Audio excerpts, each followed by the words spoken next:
All right, all right, all right. We are live. Hey, guys, how's it going, ladies and gentlemen? My name is Rick Ramirez. I'm also known as Ricks2Cents.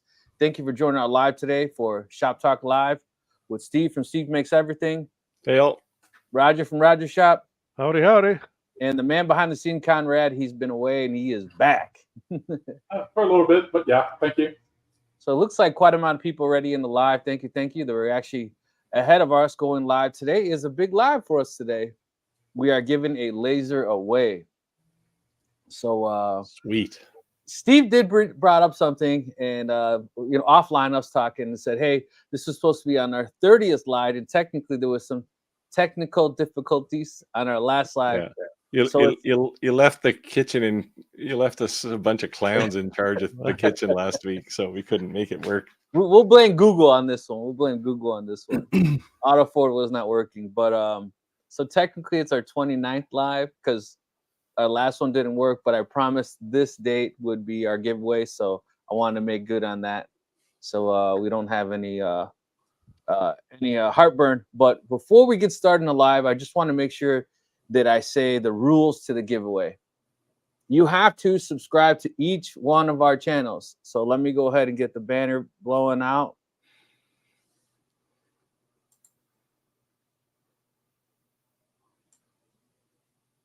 Hold on one second.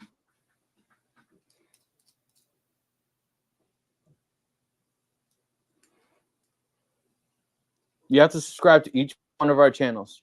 You have to like a video on each channels.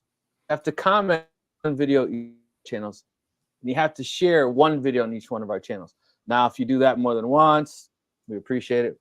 But at least one video. And please do it, because I would hate for someone to win and I go and I look on one of our channels and you just didn't do it and you just lose. Okay, so here are the other rules.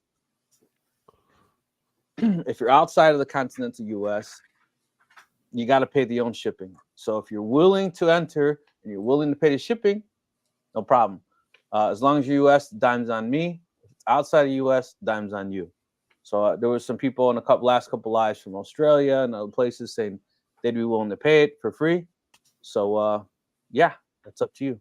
So let me go ahead and share my screen. And I just want everyone to know it's our typical, and I will not actually say it because the last time I said it, right, then I ended up entering the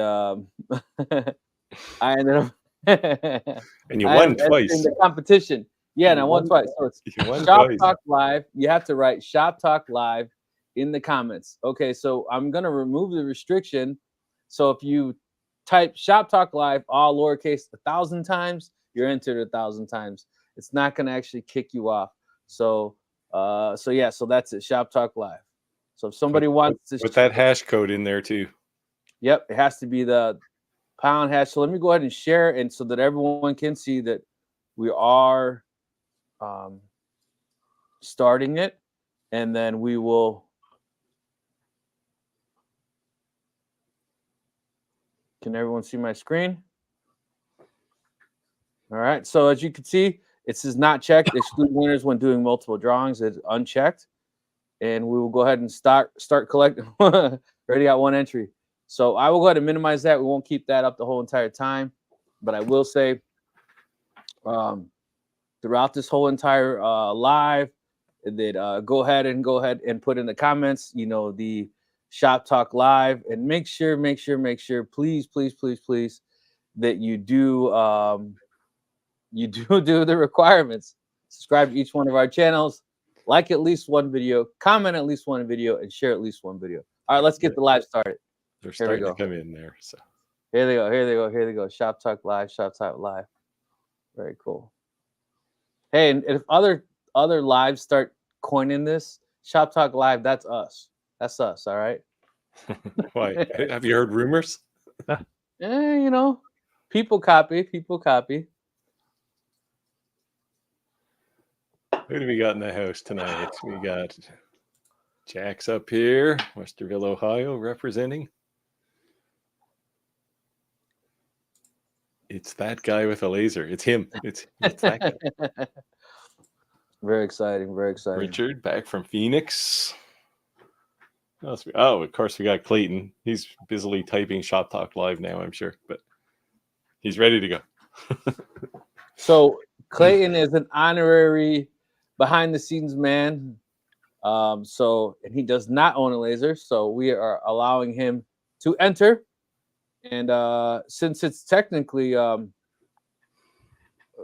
done by StreamYard, we can't cheat, right? It's automatically, so anyone can enter. That's Conrad, you're saying? Conrad, I mean, yeah, I'm sorry, Conrad. Yeah, he can only enter once then. Yeah. Look at this. They're coming in. They're coming in. Very cool. Very cool. Keep them going, guys. Keep them going. Pump it up. Pump it up. Pump it up. We almost need a separate chat for the. I give away film at every Saturday. Fun doing giveaways. Very cool, man. Do us a favor. Go ahead and drop a link to your channel in the comments below, so our subscribers, our viewers, can check you out. Yeah. Very cool. All right. Where are we going to start tonight? So Halloween, right? We talked about that. Most people that are starting to get into lasers, we said that you should get a niche, right? I mean, that's kind of been like that. You hear these questions time and time again, and one of the things, the advice we're giving people is that you should have a niche, and I think that's agreed upon the board, across the board. But the other thing is that besides the niche itself, that there are things that are going to be like temporary, right? Halloween, holidays. So with Halloween coming up, I'm curious in the audience as well as you guys yourselves, what are items that you're going to be making for Halloween?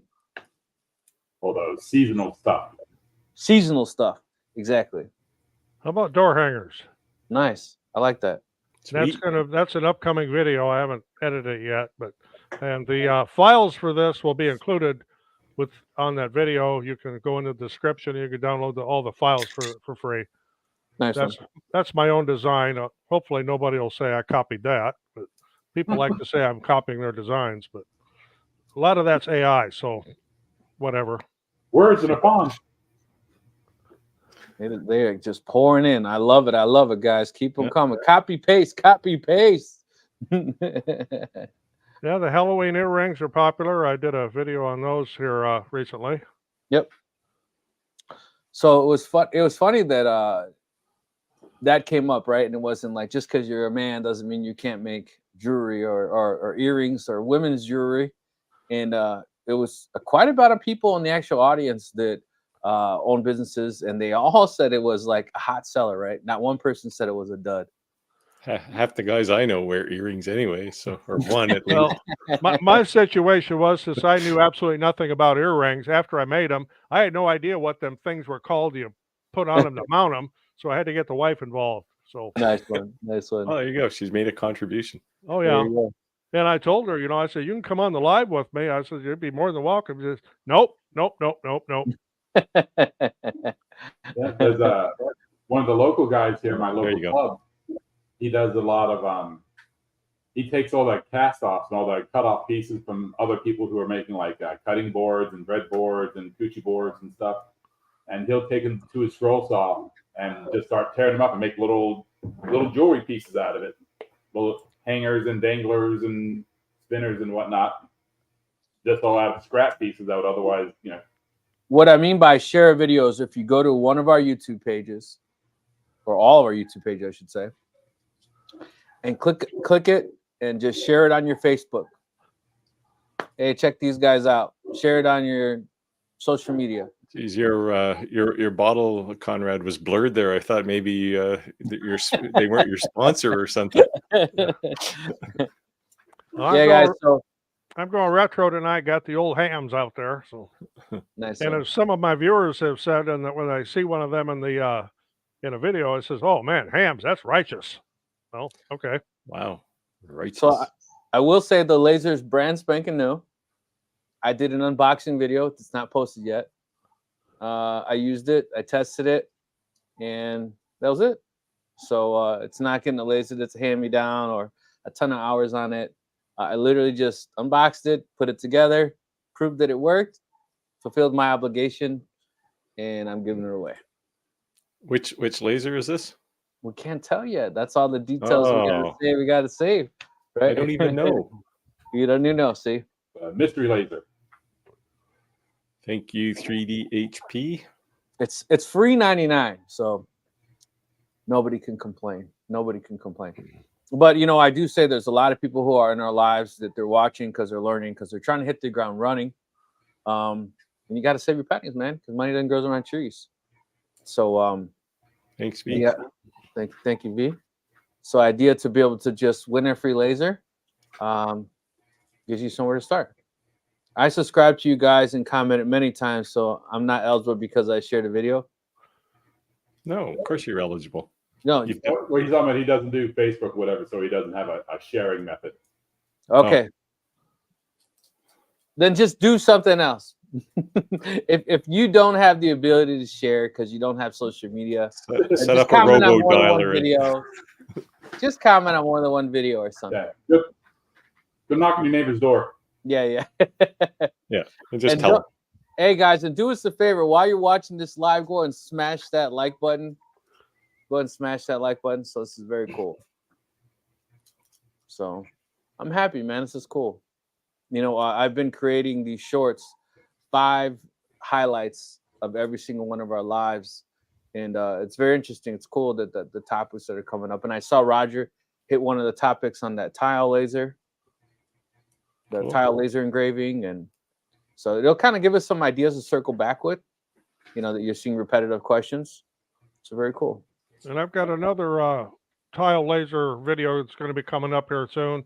It's a custom one, actually, for one of our viewers that it's, oh, he's even on here. So, Steve, I haven't forgot about your tile. I just haven't been able to get to it yet, but it will be a subject of a video. It's a custom one for Steve Haskett. So I see he's online here. So he just popped in there. Yep. Geez, he's got both of us working. Steve, I haven't forgot about your dart box either. I actually have the prototype sitting on my workbench. I've been so busy lately.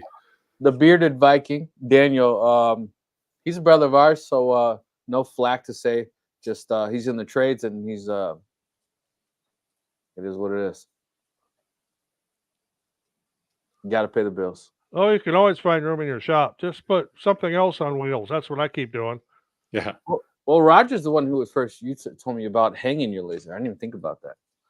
I hang my D1 Pro extended rail on the wall because I just don't have space for it.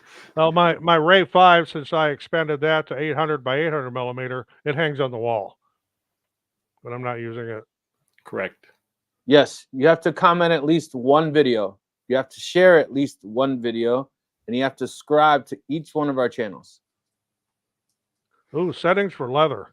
Well, get yourself some nose plugs. So I was talking to a buddy of mine who's got a P2, and he was cutting leather and said it's vented outside, obviously, but he said he didn't smell anything. Yeah, you definitely need to have it vented. Yeah, leather doesn't smell very good when it's... Like the exhaust fan inside the P2, that thing is like a jet engine. It's almost as loud as one too, but it works really well. I will be Steve. And Steve always says, why am I lost of words? The test. What is it? Will Lightburn call it? Do a material test. Do a material test. Every time people say that, Steve says, do a material test. Yeah. Because it's for your own benefit. Yeah, because at the end of the day, even if you have the same laser, same material, humidity, condensation, everything in the air, that all makes a huge difference as well. You can even have 2 lasers of the same brand and the same wattage side by side and end up with different results. Yeah. I'm loving this, man. I'm loving all. Look at all the shop talk. They're just coming. Keep them coming, guys. Keep them coming. Yeah. I won't complain that it's making it hard to find other comments in the stream. Oh, I see the L2 24 watt, $239 in eBay. Are they liquidating out? Most of the answers anymore are the higher powered ones of 30 and 40 watt. Yeah. So they may be discontinuing those as just like a lot of the companies are starting to liquidate their 10 watt models because they're just not popular anymore. So we got you, Clayton. Yeah, I don't know what's happening to Acer. They've been really quiet lately. I mean, they're having everything I get from them is a sale of some sort. Yes. So So I don't know. It could be. I mean, they're owned by Sculpt Fund, somebody else, anyway, and maybe they're consolidating. I don't know. So I did talk to them and I asked them like, hey, are you guys going to be doing any promotions? Anything upcoming in the end of 2024? Anything coming in 2025? You know, especially during tax season, things like that. Yeah, 40-watt lasers can be loud. My B1 is loud. Yeah. 40 Well, watt. this is an RF laser, so Yeah. It's You know, be... I was surprised with the B1 that the actual cooling fan in the laser is louder than the air assist. Yes, Way it is. louder. Yeah, it's loud. I mean, I have a 6-inch exhaust and it's quieter than the actual just laser itself. I'm like, why is this thing so loud? But I do have the B1 enclosure. So I basically took down the Ateza 35 and the B1S took its place. So I'm retiring the Ateza 35. I like the Ateza V35 enclosure because it had I can use it as a pass-through. I know we already had this argument once before, right? Class 1, blah, blah, blah. Yeah. But I did but I did like the fact that I could pass through. But I think a 40 watt and a 60 watts is probably going to be my, and then I do have the Iker K1. So I like the fact that you can kind of drill down on it. But I think that's going to be my standard diode lasers in my shop. Yeah, I have, well, right now I still have my WeCreate 40 watt on the bench, but I'm probably going to move it off because Acmer has finally sent me the P3 48 watt. 48 watt? Laser.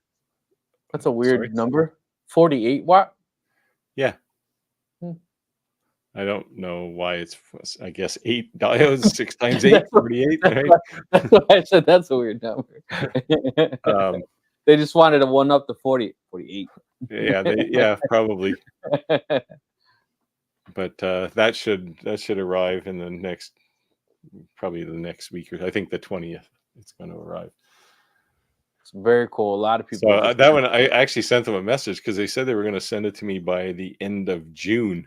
And I'm looking like, oh yeah, they were going to send me something. It's now the middle of August. So I sent them a message and they said, oh yeah, we're actually just shipping them now. I don't know if they ran into production problems or something, but Richard Cross it very depends on the leather thickness. I used to do a lot of thin lasers, CO2s, and I found the settings by doing 1/2-inch small circles. Yep. That's a good way to do it. Yeah. You don't waste as much material and you get the same result. Yeah, for sure. You know what I like too is that, like, if you're doing hat patches or you're doing any type of patching or anything like that, I like these like JDS that they will actually sell like you big sheets of it so you can cut it up and do these testings and you're not actually wasting your patches. You know, you can just do material, literally just use it for material tests. It's very cool. Thanks, Stephen. You know, Steve. Now I need to go back and find out what Marilyn's good idea was. Where did it go? Oh, here it is. Yeah, it was one I just read. Oh, okay. Sorry, I'm sifting through the Shop Talk Live. Or get them flooded. Keep them coming, guys. Keep them coming. No one's hating. Remember, every time you type it is an entry, so just copy paste, copy paste, copy paste. At this point in time, we're not mad at you. Just do it, and we're not gonna lie. This helps us our algorithm as well. So my quest to get a workable 60 watt fiber laser to review is continuing. The comm marker guys never got back to me on the B6 that was dead on arrival. I just said send me another one, and they haven't responded. So I don't know what happened to them. But OM Tech sent me a message the other day, and I said, sure, I'm happy to work with you guys because they make good stuff.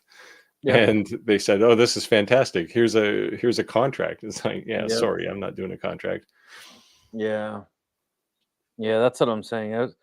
Tech is the one that these guys behind me, I beat their 6-figure Google ad campaign Yeah. in 5 videos. And sorry guys. Yeah, I don't know. It seems to be so. The last 3 companies I've talked to, they all want to do contracts, and it's like, okay, I'm not working for you. I'm working for the people who watch my channel, right? If you Yeah, want me to convey a message to them, I'm happy to do that. right. So I don't know. so early on, we said in these lives that what is the purpose of us doing these lives? We're not up here because like we like hearing our own voice talk, right? Because there are people that do like that, right? And we're very opinionated. I would say that we lock our horns on certain things when we think that they need to be said. And so what I mean by that is that people said, how is it every laser that they do review, they hit the magic button, all of a sudden the actual laser itself works perfect, right? And if I watch the reason we're on this live together is because I've subscribed to your channels, right? And there's never a time where that you say everything is perfect. As long as there's more benefits, there's more pros and cons, then it's a good product, and nothing is flawless, right? I mean, I can only speak on myself and say that if you see a review, a lot of times you see me going through these requests that the manufacturers make. It's because I have to, right? That's part of the deal. But at the end of the day, once all that's out the way, the fun part comes actually making stuff with it, right? I mean, it's not really fun doing a review. Yeah, I don't know. It's I was probably, before I started a YouTube channel, I was probably like a lot of people going, "Oh, this is fantastic! You get a bunch of free stuff, and you don't really have to do anything." It's like I would so much rather be doing project work than reviews. Yeah. But it is, it's an important, I think, part of the YouTuber's job, right? Is to bring the tools that you use to people, right? But I mean, if you have a YouTube channel and you're listening here, don't sign contracts, because it like for me, it locks you in. Like you can't really say bad things about them if you think their product is terrible. You can't say that. And the contract is basically beneficial for them, not for you. Right. There's And way more downside for you as the person doing the review. So it's just not worth it. And there's been some pretty heavy influential influencers that have been sued lately. Yes. And they've been publicizing it. Like, now I'm talking like the top 8 being sued by manufacturers. So that's crazy. That's crazy. Yeah, I don't want to be. I would love to be like a Marcus Brownlee guy who has like 16 million subscribers, but I don't want to be somebody like him who has to have a lawyer on staff. Oh, the other thing I won't do is if they say, well, I need to see the video before you post it. No, don't work that way. No. I'll post a video and I'll share it with you, and this is the way it's going to be. And I don't do contracts either. Yeah. So anyway, I'm waiting to hear back from OM Tech. I mean, hopefully they come back, but like I said, the last 3, it just seems to be some recent trend. It's like, oh, we got to have contracts. It's like, well, fine, I don't have to do reviews, right? I don't. No, it's not my thing. I didn't publicly say it, but I told you guys I turned down one of the biggest contracts I've ever turned down, and and it was because of that. But you guys warned me early on, and I'm not saying other names, that a channel kind of got buried because they were bounded by contracts and saying like they can't come out with new content. And sometimes it's hard to walk away, but there's an old saying, when something's too good to be true, it is. Yeah, I've seen quite a few YouTubers who've signed like ambassador deals with products, and it's like you're doomed at that point, right? It's just like you can only talk about their product. And surprisingly enough, they were not concerned about any lasers that I had deals with, like these 2 guys behind me, that were directly from China. They were only concerned about US rebranded lasers. Yeah. And I think it was because they didn't want to go head to head with those guys, because then the day they know that's where they're getting it from. So it was like a compromise, right? But yeah, it's kind of funny. Yeah, well, the thing, not to dive too deep into the details of a contract, but the thing that OHM did was they put a clause in there that said the video, once it's done, belongs to them. It's like, yeah, I'm sorry, no, because I like to pull snippets of videos for other things to have conversations like here, right? And yeah, and I, even if I'm saying good things about them, technically I'm violating that contract, and I just got no time for that. Yeah, just as we were saying, like we're not trying to be sued. Yeah, and like I said, I flat out told more than one vendor, I don't work for you, I work for viewers. Yeah, sorry, Eon Laser, I had to pass up on that opportunity. If Eon Laser said to me, "Hey Rick, we're gonna send you a UV laser, and we want you to do a comparison," Eon Laser said, "Hey, they want to send me a CO2 laser, and you just want to be an honest review," like, I'm game. But if you tell me, like, for the next 3.5 years I can't review another laser, then what the hell am I gonna do? Like, I'm not saying I don't do, like, my channel is not just lasers. My channel is like side hustles and tools. It's like if the tool of Two-Man Taylor had a channel, he'd be my sidekick. You know what I mean? But I would have to like reshift and regear my channel, because of that. And unless you're gonna make me an employee, like, you want to give me a 6.5-figure salary and be like, "Hey, you're just gonna work for us and be a marketing director," that's a whole different story, Uh-oh, V's getting sleepy. What can we do? I got to bail. All right, V. Sorry, Oh, too no, much. we lost too much Roger. YouTube talk. Have a good one, guys. Thank you for your time. Hey, so just so you guys know, like a good amount of the people in the audience here are influencers as well, YouTubers as well. So we get a ton of emails, and offline we share those emails at times with each other as feedback. So if we're hitting other things, it's because that's why. So there's different parts of this, being an influencer, being a business owner. At the end of the day, YouTube is owned by Google, right? So, like,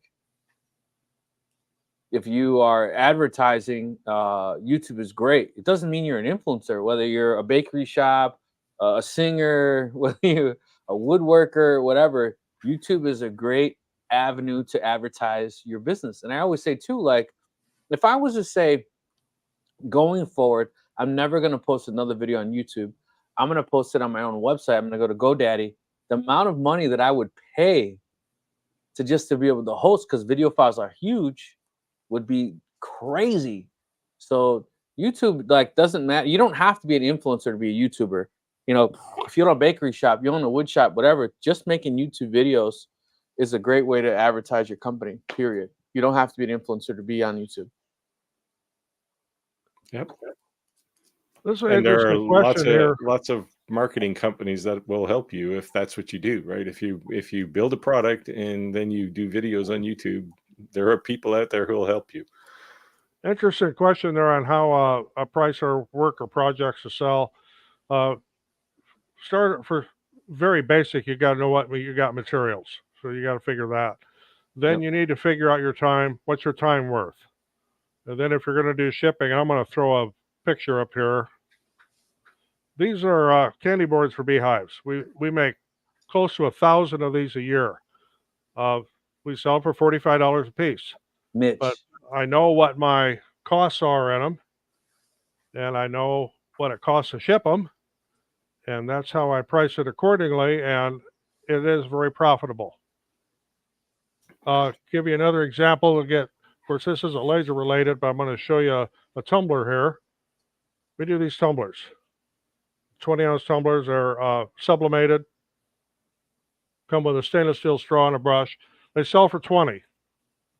The wholesale is for 10. What it costs me to make it, about 5. So you gotta, don't price yourself so that you're doing stuff for free. You got to make a profit at it, or it just becomes an annoying job. Yeah, and to some degree, the pricing depends on your business model too, right? If you're doing volume, like Roger does volume for the most part, you can generally sell for less because you're going to sell more of them. I don't do volume. I don't do craft fairs or any of those kinds of things. I make one of everything. And so the price model is a bit different. I've done a video, at least one video on pricing. I'm sure, Roger, you have some too. Yeah. Just look in our video backlogs and you'll find some. I think most of those, if I've done them, will be in. I have a playlist for business, the business side of things. Look in there and you'll probably find one. But again, it's basically an estimator that I do, and because I know I'm only ever going to make one of something. So another thing, if you're going to be doing volume like I do, and I do volume in a lot of things, is I don't make one at a time. You know, like so this week we made 120 candy boards, and it's all a process. And I actually have a video of how I mass produce these things on my channel, and it's not making one at a time. I mean, I cut things and they're just flying through that saw, and it's all set up, and they just dump off on the other side in the tubs. Then when everything's together, then the thing gets assembled. They all get assembled at the same time. They all get sanded, and they all get painted. It's no one at a time thing. Yeah. So the point is that niche, and then seasonal items, right? So niche, seasonal items. So it doesn't necessarily mean that one is favorable than the other. It's just you following your niche, and it's a passion, something you're into, you know, and something that's also, you know, Roger lives near the water. So if he was to make things that have to do with funny door hangers or things, you know, what he sells may not sell near me. What Steve sells may not sell near me. So you're not always looking at someone and trying to mimic or copy their idea. Just create an idea of your own and stick a niche. My niche is memorial. So like I'm with Steve, like I don't make mass productions of something because, you know, I'm making someone who passed away in a memorial. I charge a premium price, I say, for a premium product, you know, but I do pump out like you know, I do pump out, you know, volume when it comes to those seasonal items. You know, I'm going to do a ton of those Halloween jack-o'-lanterns, you know, but it's a seasonal item for me. Yeah.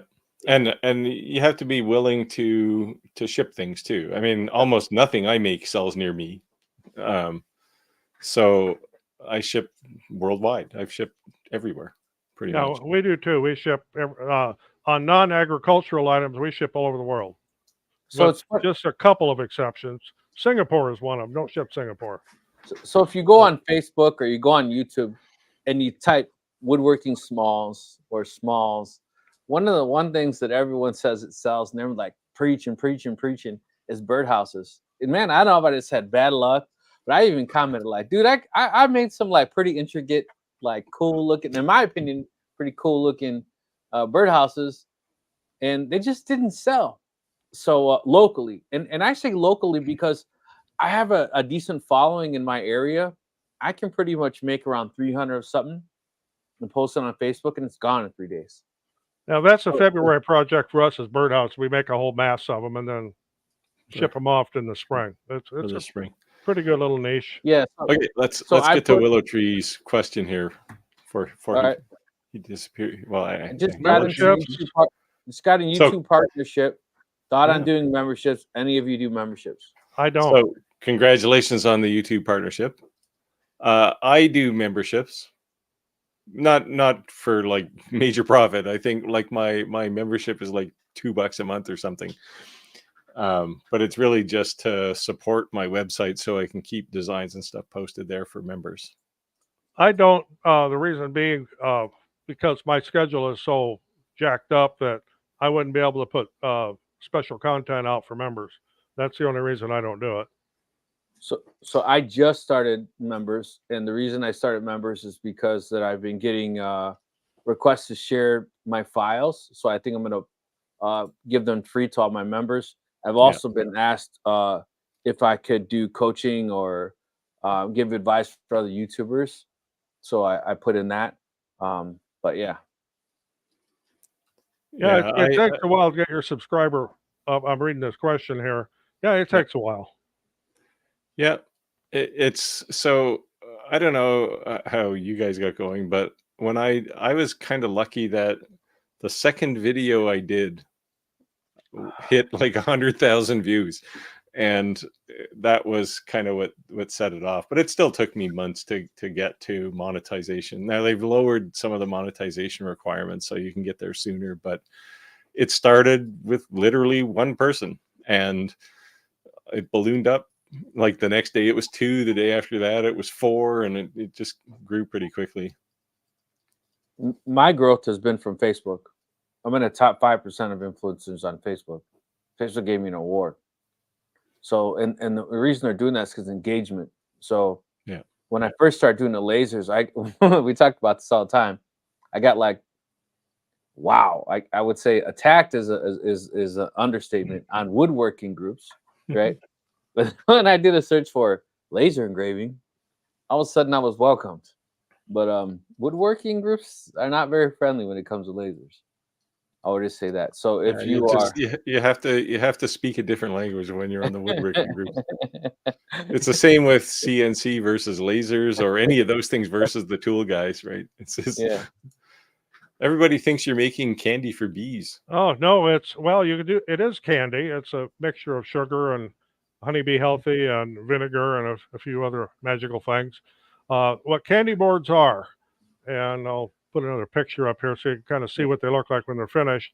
These sit on top of a beehive during the winter.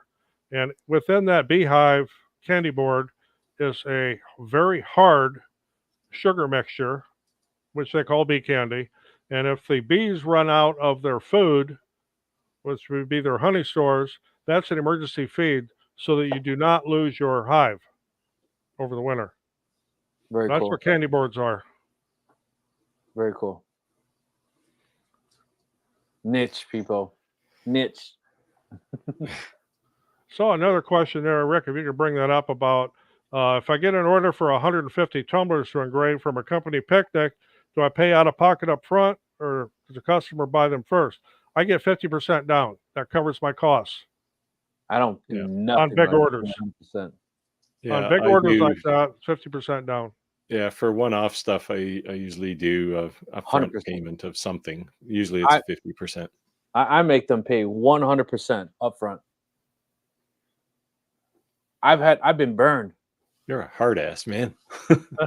No, you don't know. Here's the thing. Here's the thing. Like, I'm reputable, right? Like, you're coming to my house to pick it up. I'm not running anywhere. You know what I mean? Yeah. Like, if you're not willing to pay me 100%, you know where I live. Like, I run a home-based business. Here's my house address. You know, I live in Oswego, Illinois. Here you go. Here's my address. So I'm not hiding from you. I'm not dodging you. I'm not going to rob you. I'm not going to rip you off. But there's a good chance that you could do the opposite. And I tell them flat out that way. And when I tell them that, we're like, oh, all right, cool, bro. I get it. You know what I mean? Like, what am I going to do with 100 something? You know, I make 300 t-shirts or I make 300 something and you just, it's not something, it's unique to you. It's your logo. It's your, I can't sell this, you know? But to each his own. A lot of the people I do watch bands for corporate stuff, they'll send the watch bands to me. So they've already paid for them. Yeah, so they have some skin in the game at least. You know what I mean? So it's just me doing the engraving. Right. Yeah, and that I get. That I get. They have some skin in the game, but you know. My favorite way to sublimate tumblers, I use tumbler press. I've got one from Heat Press Nation that'll do mugs, it'll do shot glasses, the 20-ounce tumblers, 30-ounce tumblers, and some other stuff that I haven't used yet. But it'll also do tapered tumblers if you happen to be into that. And if it's not cheap. If somebody wants to do something Heat Press, let me know. I'm a Heat Press Nation affiliate. I can give you some code to save some cash if you need to. My big heat press is also from Heat Press Nation. I have some smaller ones from like Tussie and Vivor, but my big one is 16 by 20 is from Heat Press Nation Signature Series. And that just saves something to kind of put it out there. Not that we're like, and we don't ever do that. We don't ever spam our subscribers like, hey, or whatever. But obviously, we have connections with a majority of the manufacturers. If you guys ever want to purchase something, it's probably a good idea to email and say, hey guys, you guys got any promo codes, discounts, affiliates? You know, and if we do 100%, we hook you guys up. So ask, because 10% on something that's, you know, $2,000 is a lot. Yeah. You know, adds up quick, yeah. So just ask, you know, we could be pumping and dumping all these affiliate codes, but we don't, you know, because we don't want to be we don't want that to be misled in any sort of way. But yeah. I mean, I put affiliate codes in there, but it's for stuff I use, right? It's not like, here's a million affiliate codes. Click on one of these and play the lottery for me, right? Right. That's what I'm saying. Not during our lives. We're not like boom, boom. Oh boom, yeah, boom. during lives. No, this is like the ad-free zone, right? Right. So Logan, thanks, Logan. Logan likes us. That's good. Thank you. I like me too. I like you guys. If you do need a bigger press, let me know. I can Heat Press Nation. I got some hookups on some heat presses. Send me an email. Yeah, and to throw another thing in, I'm not sponsored by Heat Press Nation at all. I bought my Signature Series press along with my tumbler press directly. But they have very, very good products. And if you have any kind of problems, contact them and they'll be right back to you. They have excellent customer support. Yeah, they're a reputable company. That guy with the laser, he's spamming. That's good. If you have one piece of advice from starting a laser company, what would it be? Start. Finding it. Make sure your wife approves. No, I would say that start where you can afford. And what I mean by that is don't keep up with the Joneses. Like you go on YouTube and you see somebody with a 40-watt laser, you know, this big giant CO2 laser. Just get in where you fit in, man. If you can only afford a 10-watt laser, guess what? There's something to be made with a 10-watt laser. If you can afford a 30-watt laser, you know, we always say, people ask us, the number one question that we get asked is, what laser should we buy? Right? And there's a whole slew of questions go along with that. But I think mutually we all kind of agree that 20 watt is kind of the sweet spot, right? And you can go up or down from that. But if you had a 20 watt, you can do a whole lot, right? So like if you're just jumping in the game, if you can afford a 20 watt, there's a lot you can do. But now you go into different things like diode, CO2, fiber. You know, that's like going down that rabbit hole. But my advice would just be, and another thing we say is that your first laser is going to be the wrong laser. The second laser or the third laser might be the right one. And it's because you have these ideas, what you want to create, what you want to make. And as you start learning, you're like, you might turn a different direction. And that's okay. Your first laser is certainly not your last laser. That's safe to say. Especially if you get into a business that kind of just kicks off and you can't get everything done on one laser, and pretty soon you need to run 2 of them at once, and then 3 of them at once. Kind of like 3D printers, like I have behind me. I started out with 1. Now I've got 12. Go, Roger. So if you have 1, means you have none, right? Because at the end of the day, if you have 1 laser, you can't do a job that's going to take hours on end, and that's it. Your business is shut down. Or if it breaks down, you're out of business. Right. So. Oh, there you go. If your wife approves, then go for the biggest, baddest one you could get. My wife did not approve. No, mine didn't either, Randy. She says, what in the hell you're going to do with all these lasers? Now it's a different story because we're taking all these trips to Mexico. This is why I got all them lasers. See, the way I did it was, this is my workshop. Don't go in there. You'll trip over something. I keep saying I'm going to remake that meme. It's this Mexican guy, and he's like, they gave it to me. They gave it to me. Yes, here's some good advice too. Yeah, don't immediately buy a laser and quit your job. Yeah, definitely not. Of course, I was already retired when I kind of got into this, and then the laser business part of it was kind of by accident. It's, you know, people like, especially one of the shops here says, wow, you know, can you make me a bunch of those? And they happen to be unicorns. But yeah, I can make you a bunch of those.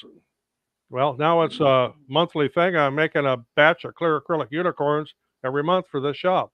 And then they just branched out from there. Yeah. Uh-oh. Too late for Brandon. He quit his job. No, and you know what's funny though? People say too, like, hey, you know, if you're so successful at doing this, you know, why isn't it your first gig? And I tell people, I'm not bragging, but like I make a decent living. So like to replace my full-time gig, it had to be doing really damn good, you know? And I'm not saying eventually like that wouldn't be cool, but I ain't there yet. And at the same token, I kind of like having this separate because if I go buy something ridiculous, I can't hear my wife say anything like, "Hey, you gave my whole check. Here's the whole check with the whole bills." So if I go buy a side by side, and I've been looking, nobody can complain because that's from this, you know. But yeah. So I want a 4-seater side by side twin turbo. And one of the nice things with these side hustles is gives you a little extra cash, and you can buy them toys you've always wanted. Yep. Yeah, and justify it because at the end of the day, like as a man, and I'm saying as a woman, but I'm just saying as a man, you feel like obligated to provide for your family, right? And if you're taking things and you're buying things for yourself, you kind of have a guilt, right? At least I do, because you should be providing for your family and you're taking away from your family. But it's when it's a side hustle, the guilty pleasure is a little easier to pill to swallow. You're like, hey, that's my money. Then if you can justify it as it's going to be part of the business, it's even better. Yeah. Yeah. So Roger, how many vacations have you taken this year because of the laser business? In January, we were in Mexico for 2 weeks, and July, we're there for a week, and next week, we'll be there for a week. First week of November, we'll be there for a week. The first 2 weeks of December, we'll be there, and then the first 2 weeks of January. Are you listening to this? And he's making money because he goes to Mexico in July just for fun. Are you listening to this? Are you listening to this? And this side business pays for every bit of it, and we fly first class. So of course, I got spoiled with first class, but yes, the business pays for it all. Not that I can write it off. I like to be able to, but what we make with this side business pays for it all. But listen to that. That's exactly what I'm trying to say. So you got kids going to college. You're up to your eyeballs in debt, So all these products that we review, if you didn't pay off in 90 days, you shouldn't buy it. Yeah. If you didn't pay it off in 90 days, you shouldn't buy it. And there's no reason you can't pay it off in 90 days. And I'm only saying pay it off in 90 days because not everybody has the opportunity to just pay for it. So sometimes you got to finance it. So Roger, you can write one trip off if you form a company, like if you have an actual company, you can have your board of directors meeting in Mexico. Well, I'm the CEO and my wife is whatever the CFO. So yeah, I guess so. And I guess I do live streams from Mexico, so that's a business expense. Oh, that trip, yeah. So the one you're going next week, you can write that one off because you're going to do a live stream. You know what? I didn't even. It's funny that we got asked. Like, man, I want to say like in our 8th or 9th live, and I kind of just didn't go down the rabbit hole because I wasn't sure what's going to go. And here we are, 30 lives later, that us actually going live on like the Apple Talk podcast or those type of podcasts. So I don't know, man. I think we're doing all right. We might have to pursue that road. See, most importantly, it's fun. I actually enjoy Wednesday nights. No, I do absolutely. And you know what? It was different too from us switching from Fridays to Wednesdays because happy hump day, as we say. Yeah. It's like the only thing I find on Wednesdays, it's not really a complaint, but it just makes the week go so fast, and it's like I got stuff to do, and it's already Friday, and it's like what the heck happened? Yes. But you know what's funny is that actually offline I talk about you guys. One of like the a big wig in the company that I work for. Maybe he's watching, maybe he's not. But we have these company gatherings. It's funny. There'll be like hundreds of people, and then you have to say something personal. And he always introduces everybody, and he says something we know about Rick is he's an influencer, and he brings up every single time, and he tells me, Rick, when are you gonna quit? And I'm like, man, what are you talking about? Why are you always trying to get me to quit? And he says, I keep watching you growing. I keep watching you growing. At some point, you're gonna quit because you're gonna be a successful influencer. And what's just crazy is that going to the bathroom at my job, another guy stops me and he was like, hey man, what's going on, dude? You're Ricks2Cents. And then another person from the East Coast, his wife owns an apparel company. So just know it doesn't matter what you do for a living, like your full-time gig. There's a whole lot of people that you may interact with that have passions that you're not even aware of because they just kind of keep professional. They kind of keep that under the radar. And when people learn that you're interested in something, you may you may be surprised on how you're level playing field with somebody, or be able to connect with somebody that maybe you didn't have something before. So we need to answer this question, Rick, before the guy with the laser goes to work. I do have to be in the chat if I win, if I go to my day job. Yes, 7:30. We got 10 minutes. Hang on, man. It's worth 10 getting minutes. fired for. Here's the thing, man. You can be on your phone. You don't have to stare at the screen. Yeah, that's true. Yeah, Travel Channel. I actually had thought, I've done a couple videos from Playa del Carmen, Mexico, but I never thought of making it an actual channel. I have 3 channels now, but I don't need a 4th one. I've thought about making another channel that just does reviews of other stuff, but right now I have no time to even do videos on my own channel. So that's why it's me trying to keep up with 3 of them, and one of them I haven't posted anything on it in over a year. So yeah, I've always wanted to do 2 videos a week, and lately it's been 1 video every week and a half. Yeah, I'm running into that too this time of year. Of course, once we get into winter, I'll have more time, and I can crack out 3 or 4 a week and just stack them up. So you Facebook, I was doing fat boy status, hashtag fat boy status, and it was just food. I go to a restaurant and I'd eat. I've got a good answer to this question, and I do this frequently. My granddaughter goes to craft shows, and I supply some of the stuff she takes with her, whether it be a pop-up show or a scheduled show. And I will walk around. I don't display, and I don't want to go through that hassle. I let her do that. But I will walk around to see what people are buying and how much people are selling whatever for. And that's where I get a lot of my ideas and how I then market my products. Hey, I just want to claim something, because there's a lot of different people. A lot of people I see in the comments.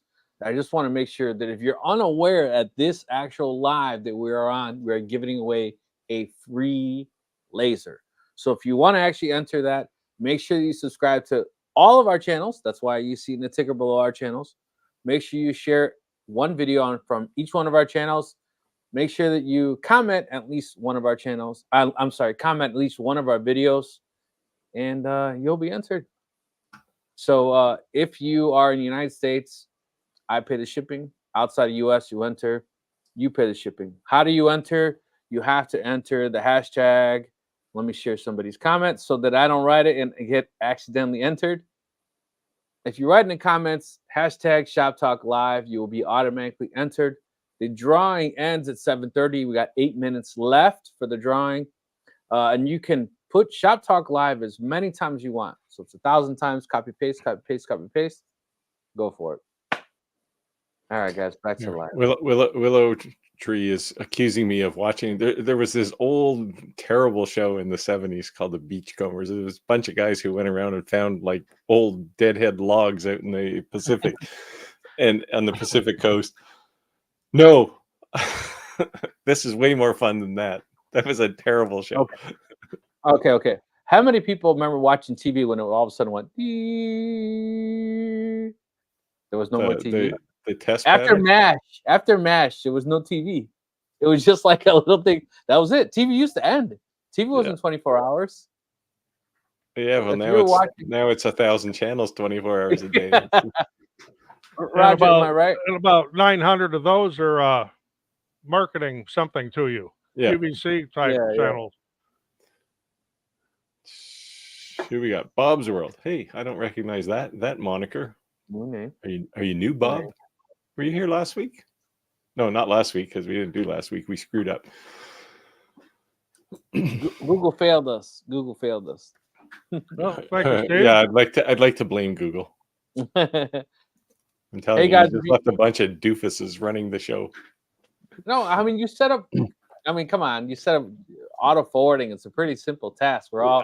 I started the chat and it said enter the 6-digit code that got mailed to you, and I couldn't get to the mail. Hey, Steve, if you're listening there, it's Shop Talk Live, not Shop Time Live. Oh, slammed. Look at that. It's like this one right here, Shop Talk Live. we have coined ourselves the Shop Talk Live, and the reason we Shop Talk Live is because we're lasers. Tim's pretty confident he's going to win. Okay, there you go. Alrighty, we got 5 minutes left, guys. 5 minutes left, ladies and gentlemen. 5 minutes left. Get entered. Get entered. Get entered. That's a reference to the Beachcombers. I think it started in the 70s though, like 77 or something. It was a horrible show. Hey, Jack, no space between Shop Talk Live. Just like this. One word. Don't want you to miss the opportunity. Don't want you to miss it. Especially if you're going to do all that typing. Uh-oh. Now just remember, you can copy and paste it, but you can't copy and paste it in the same comment. Just do 10 comments, 100 comments. It don't matter. Every time you enter, we have an option to be able to turn that off so that it doesn't matter how many times you type it. It only gives you one entry. But we actually gave the opportunity to have more than one entry. Do you live on the West Coast, Bob? Like near Gibson's Harbor, Gibson's Landing, I guess it's called in real life. What about Bobby's World? Remember that cartoon? Yes. Done by what's his name? Howard. What's his name? What they Canadian? Because she sounded like she was Canadian. He's a Canadian guy, yeah. Yeah. There you go. Shout out. Howie Mandel, that's him. Yeah, there you go. Was the voice for Bobby. Yep, got to get that space out of that. Got to remove the space. No space. Howie Mandel. Yeah. Roger, hearing video came up. I was assembling the exact set from my Etsy shop. I will say the little set I did with the little coffins with the 2 earrings and the pendant. Of course, my wife paints them because my hands aren't steady, but or unless I use an airbrush. But those actually became pretty popular just by accident, and my granddaughter sold quite a few sets of those. So another thing we also talked about is to contact local companies within your area. You'd be surprised. Like I sell stuff at detail shops, body shops, craft store shops, a Mexican store that has a Mexican restaurant that has a little store in the front. So don't be afraid to ask. Yeah. Well, yeah. So the tip I always give is if you want to do laser engraving on like dollar store cutting boards, target real estate agents. They love giving that kind of stuff out when they sell a house, right? And you can make some money from a real estate agent because they're going to make 20 grand off the house selling a house. So if you charge them $10 for a $5 cutting board, they're not going to complain. And one thing you can do with those cutting boards, and I've done a few of those for one real estate agent here, put their logo on one side and do a kitchen equivalent engravings on the other side. Yep. Okay, so I'm guilty of this. Now I'll admit it. Okay, I buy the IKEA cutting board. Yeah. And then I laser engrave it. And and I'm saying that because the woodworkers are going to butcher me and say that's not woodworking. I didn't say it was. I'm just saying I could buy it for like $8 and sell it for $45, $60. You know what I mean? And it's one of the few things you could get from IKEA you don't have to assemble. Still comes with a bag of extra screws though, just in case. What are these screws for? Just going to mount it to a wall. Yeah, I did a video, I don't know, 6-8 months ago about some things you can make, and one of them in one of those videos was a dollar store cutting board, and it had the conversion on one side. You can put anything you want on the other side, but take a look at that. And I think if you're a member of my channel, you can just download that equivalent from the website. I have that on my channel too, where probably a little bit different design. 1 minute, guys. 1 minute. Flood the comments if you want to win. 1 minute. 1 minute. Pile them in there. Let's go. Oh, John started late, but he's making a big push. There you go. Control C, Control V. Control C, Control V. Right.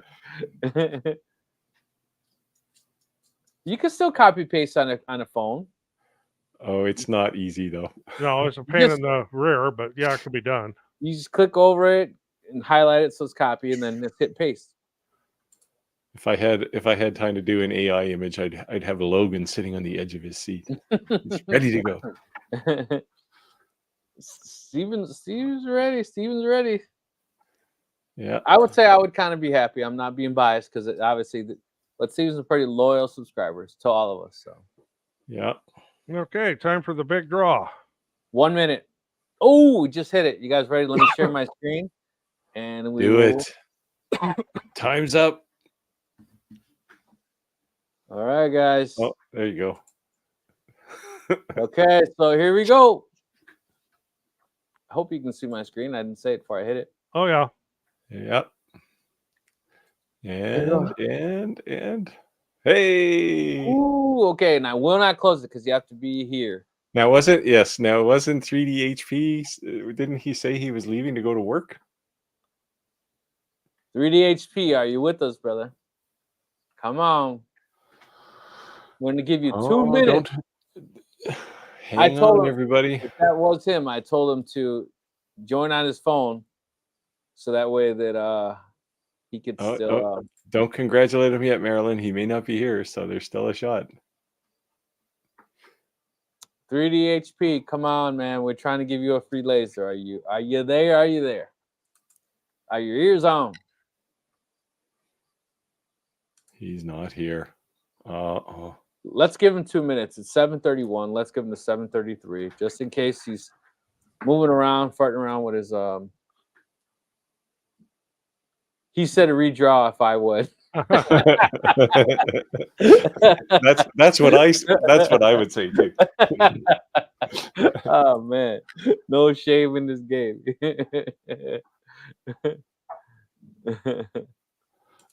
All right, we got 1 minute. 2 minutes to go. See if it's... Apparently 47,000 entries wasn't enough to win. No 3D HP. Come on, 3D HP. You got 2 minutes left. Type something. We're trying to give you... Yeah, redraw.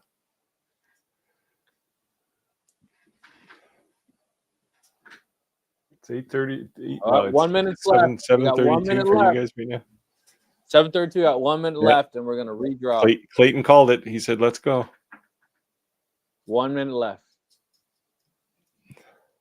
1 minute left.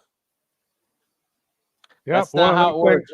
Must be present to win. Must be present to win. Bob is being sympathetic. You can see he must be Canadian. He's so polite.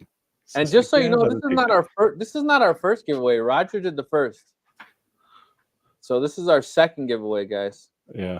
I did one on my own channel, but I got to talk to some vendors to see if we can do giveaways on here on a regular basis. What does it say? Round 2. Finish him. 1 minute left. Have you guys engraved? Yes. Yes, I've done that. Yeah, it's a lot of work to get the settings right, but it comes out all right. Time's up, guys. Let me share my screen. Check out Vintari's channel. He did a really nice one of a bunch of people sitting around a campfire. Again. Here we go.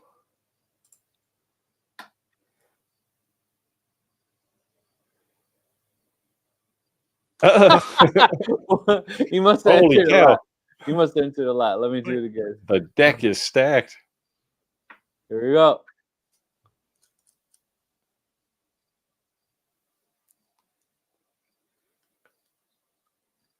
Doug Stevens. There you go. Doug Stevens, are you in the building?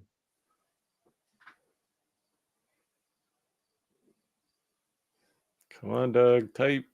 Come on, Dougie Doug. Steve said raped. Yeah.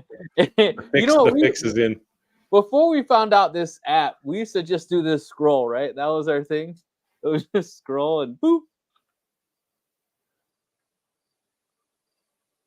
Oh, here we go. Steve says, "Here, I'm He's here." There, yes. Oops, sorry. Go ahead. Stop. Okay, you do it. Anyway, he's here. He's here. I'm here. All right, Steve. There he is. So you are a proud owner of a... Let me go ahead and grab the laser for you so that you can see what you've won today. You don't have a picture to post? Oh, I'm grabbing the lasers put together. Why do I want to let them see the real deal? Not a picture right up here on the screen, man. Oh man, I'm gonna grab laser. I got it right here. Hold on a You second. know, you win a new car, you always see the car. Here is your manual. The O'Farrow. Pharaoh. Is that an LM2 or 3? So probably the LM2 because Yep. yeah. And here is your brand new laser. Bam! How do you like that? Get started. Get started. So here you go. Congrats. Everybody's blowing horns now. I'm super excited. Thank you. You know, but let me go ahead and send you my email address so that you can send me your info, and I can get this mailed off to you. Whoops. Oh, sorry. Did I make something Yeah, disappear? just give him a second. Oh, Do me a favor and go ahead and send me an email at rick.ramirez@ricks2cents.com with your name, full name, address, and we'll get it shipped off to you. Super excited. Congratulations. Thank you for entering. Now, does Doug have a laser already? Yeah. All right, Doug. You gotta answer us the question. Do you already have a laser? Just wondering. Where you at, Dougie Doug? Now, Doug, remember the rules, okay? You have to subscribe to each one of our channels, and the bottom there shows our channels. You have to comment at least one video on each one of our channels. You have to have shared at least one video on each one of our channels. I will verify before I send it out. So if you have not done so, please do, because I would hate not to send it to you. That's all. Hey, but you know what? I want to say something to you guys. Man, thank you guys for doing this with me. And funny that you had said that, Steve, you look forward to this day. And I tell you what, man, I've been so fucking stressed from work and just everything that's going on. And I really do enjoy this time, man. And thank you. You come here to unwind, right? Yeah, you know, so thank you guys. I've really enjoyed it. And 30 lives seems like crazy. Like, really, hang on, I now need to find out where Bob is from. Where is a 1.5 hour from Kingston? I know that area really well. He's gonna say like Bancroft or something. Oh, he says I have a Viver 5-watt. Viver, yeah. Yeah, I'm a Viver, however you want to say it, influencer as well. Fulton. So he's not really a Canadian then. He's right on. Unlike Richard, who grew up in Kingston. There you go. Yeah, nice one. Very cool. I'm super happy that somebody won that. That's very cool. Yeah, get started. Start making some stuff, and like we said, you'll never have one. If you have one, you have none. You know. So even if you end up getting a stronger laser or something, there's always something to be done. Thank you guys for everything you guys do for everyone. Yeah. Thank you, Clayton. Cool. Hopefully we're providing some help, at least answering questions and sharing experience. Absolutely. So now that we're asking where's everyone from, do us a favor and just let us know where you're from. Drop it in the comments. Let us know where you're joining us from. We have quite an international following, which is pretty cool. Yeah. Maybe what I should do is have a map on the back wall here with all the pins. That would be kind of cool. That would be kind of cool, actually. That'd be kind of cool. And if it wasn't somewhere that someone said to add it to the pin, that'd be cool. Yeah. Rick, when are you gonna do a fiber laser giveaway? When I outgrow the ones behind me.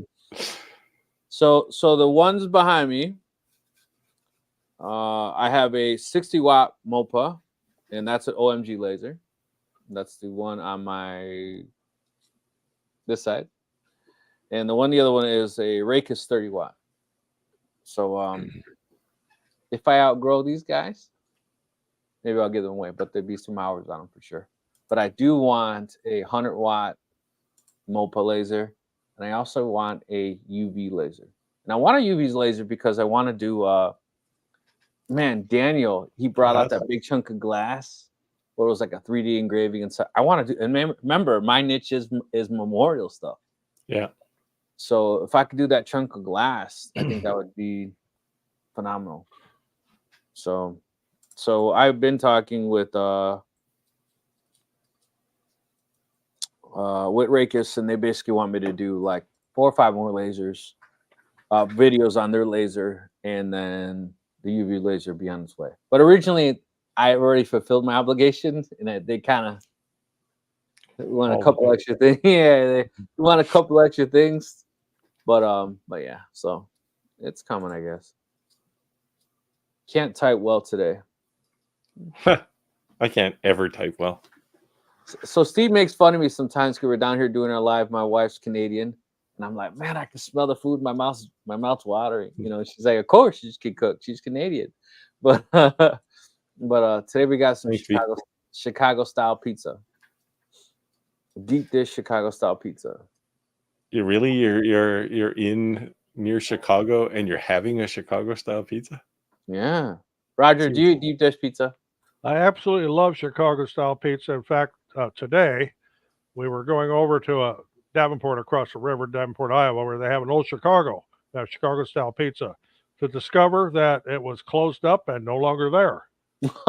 So I was kind of disappointed, and ended up going to a place called Tangled Wood and had their bar pizza, which was still good. I mean, it's homemade. It's not like they took a tombstone and heated it up, but right. I was looking forward to the Chicago style deep dish. Yeah, I like it. And if I'm ever in Chicago, I definitely do go to Pizza Uno. Yeah. So I went to Canada and I was like, this is pizza. It depends where you go, right? It depends. So the problem here is there's a billion pizza places, and half of them are terrible, right? You just have to. Oh God! Find a place.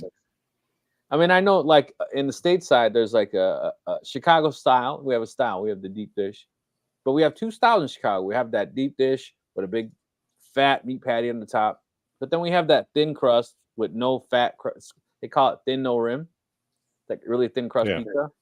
And that kind of competes with the New York style pizza because they're similar. But New York, their pizza, their sauce is like orange, and our sauce is red. Yeah, I don't like sweet sauce. See, you go up to Detroit, you get a whole different kind of deep dish pizza up there, Detroit style. Yeah. So if I go to Detroit, I want hot wings. In the area we live in, they have what's called the Quad City style, and it's if you watch, the different styles of the pizzas around the country, it's actually mentioned, and it's all because of this place called Harris Pizza. Oh, poutine pizza? No, I'll pass on that. Yeah, tell me where you're getting that in Texas. I've never had anything like that, but I've had both of those, but not together. Hold on, Doug was asking for my email address. Yeah, rick.ramirez@ricks2cents.com.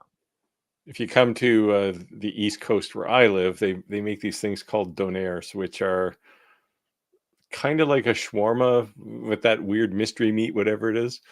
But then they put this sweet garlic sauce on it, and it's like, I'd rather just have a shawarma. But they're very popular here. So she said I make it myself. My brother, his wife owns a beauty salon, and he had asked me, hey, Rick, will you come out here, put a video surveillance system in for me? I built this badass RAID configuration, 8 terabyte, 32 camera system. Was like, I don't know, $6,500, right? And the whole thing was, he's a bricklayer. He's supposed to come out by me, build this brick oven pizza, and I'm like, dude, deal, Merrill, deal. He's like, I'll pay for you to fly by me, you cover the cost, and then you pay for me to fly by you, and I'll cover the cost. I'm like, solid, no problem. He got a divorce. Oh no. So Gina has for a lot of reasons. Oh no. Hi, Gina. Hey, have you guys discovered butter tarts yet? Butter tarts? What is that?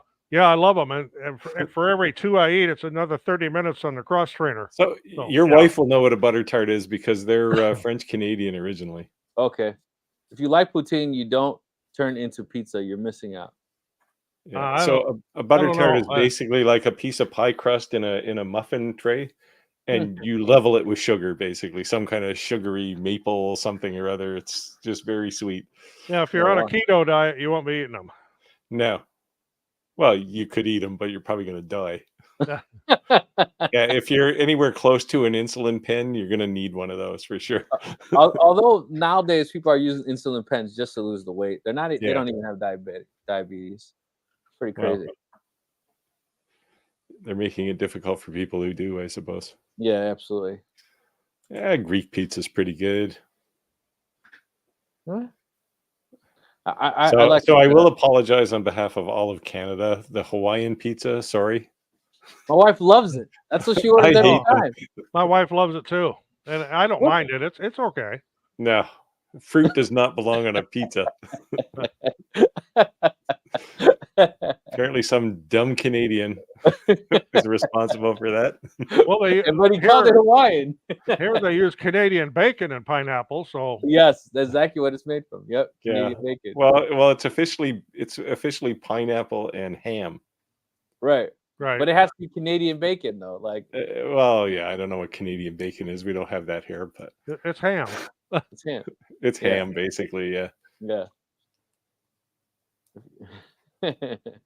Waverly, Iowa. Oh, not very far from me. Waverly's pretty close. I could drive there in about half an hour. Mac and cheese. I have had that. Okay, so have you guys ever been to CC's Pizza? No. CC's Pizza is like an all-you-can-eat buffet. They're stateside. You pay like $15 and it's all you can eat. So if you ever wanted to try some crazy shit, like they got every pizza, macaroni. I mean, just everything you could ever imagine. They even have like pizza with like apple and cinnamon. The one pizza that I thought was that I've had that I thought was okay was feta cheese and pear. It was very different, but it was actually pretty good. Clayton, the guy from Hawaii, doesn't eat Hawaiian pizza. Most disgusting pizza ever. And I agree. Pineapple on pizza is my least favorite too. So, or anchovies. Who likes anchovies on their pizza? That's just gross. Hairy fish just don't do it for me. Any fish, really. No, I'll do anchovies. I mean, that's why I like Caesar salad. That's why I like Caesar salad, the anchovies. No, see, I love Caesar salad, but I asked, does it have anchovy sauce? And they're like, yeah, I'm like, pass. This one sounds like it could have potential. The s'mores pizza. Nice one. All right, I'm in Buffalo, boy. Original wings and beef on wick. Yes. So when I went to visit Canada, I had to stop and get me some buffalo wings, some buffalo drums before I entered the Canadian border. Or you crossed the border? Yeah, and I would say that they're good, but I don't think they're any better than here. Well, if you're ever in Nashville, make sure you get the Nashville chicken. That'll warm you right up. So I signed up for that Chase credit card that gives you the some Marriott credit card that gives you the hotel miles. And I no longer I never pay any bill on a debit card. Every single one of my bills goes on that credit card. And as it works out, if you spend roughly about $4,000 a month, well, actually I spent probably that a week, but if you spend that about a month, it's one night a month or one night a week. So I stood in a Ritz-Carlton for free. It was like a $1,700 room for free. So I told my wife. We do that with a Chase card, but with IHG, it's the Holiday Inn chain. Yeah. And everything in our greenhouse business runs through that card. Of course, we pay it off every month, so I don't have to pay any interest on it, but we get all those points. We never pay to stay in a hotel. Yep.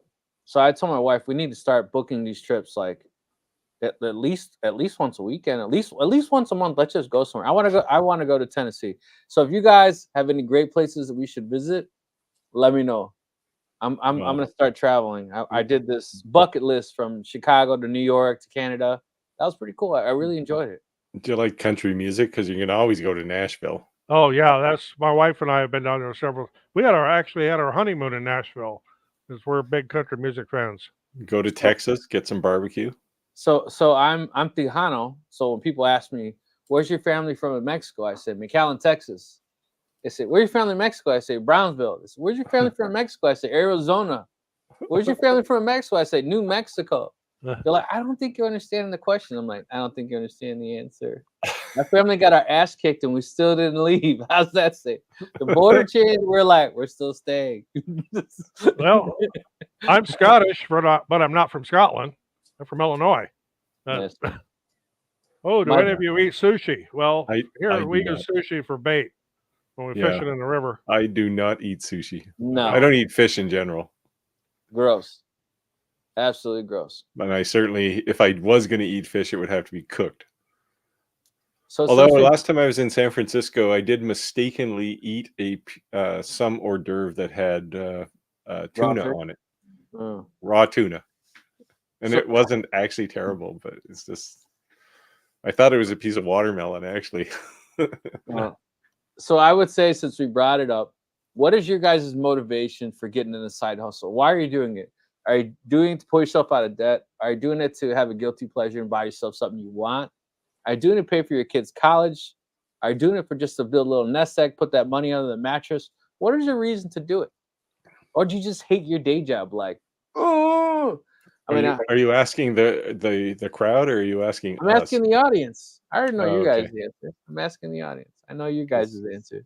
'Cause But I think we're all at that point. Sometimes you get to the edge of the bed and you're like, how bad do I need this job? I need it. Let's go. Yeah, well, I got old enough to take early retirement, so I technically not, but my boss wanted me to go to North Carolina one day, and I said no, I'm not going because I'm leaving.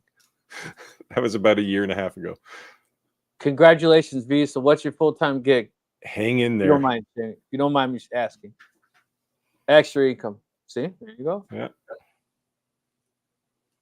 That's the way the Started- boys could buy their toys. A little Yep. extra income. Actually, I really don't sell enough to see a profit yet.